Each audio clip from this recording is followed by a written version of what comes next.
I'd like to talk to you today about evolution, but I'm sure you'd rather hear a good story first, so here it goes. Imagine you're on a cruise ship heading for the Bahamas, and it's a beautiful sunshiny day. You're laying on the deck reading a book that's full of good information. But when you get to the end, you realize it didn't make any sense at all, and so you heave it overboard into the murky waters of the sea. And it begins to float on the waters for a moment, taking on water until it sinks, surrounded by H2O and odds and ends of murk, of course. If it had a mind of its own, it would seek out help, wouldn't it? If it had arms and legs, it might even build another ship that might rescue it. But it can't, because again, it doesn't have a mind of its own. It's just information that no one else can read. And yet, there are folks out there who have heard this story and believe that that information could indeed save itself.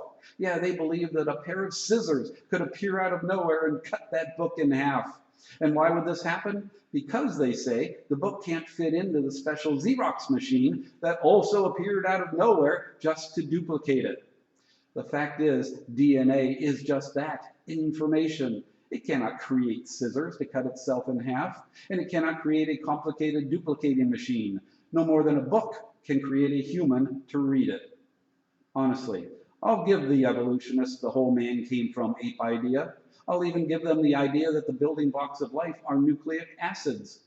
But they cannot have the magic scissors or helicase, if you prefer, that came from nowhere and knew what to do.